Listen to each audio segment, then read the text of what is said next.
नाजरीन, इस वक्त एक और बड़ी खबर आ रही है। अम्रपाली ग्रुप को सुप्रीम कोर्ट की हिदायत MS धोनी के साथ लेन देन की जानकारी देने की ग्रुप को दी है हिदायत। बुध तक अम्रपाली ग्रुप को अदालत को देनी है जानकारी।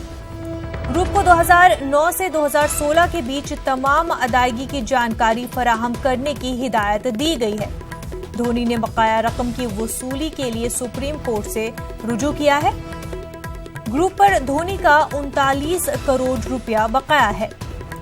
धोनी अम्रपाली ग्रुप के ब्रांड एम्बेसडर रह चुके हैं। मामले पर कल समाअत होगी। इस वक्त एक और बड़ी खबर नाजरीन, अम्रपाली ग्रुप को सुप्रीम कोर्ट की हिदायत है MS धोनी के साथ लेन देन की जानकारी देने की। ग्रुप को हिदायत बुध तक अम्रपाली ग्रुप को अदालत को देनी है।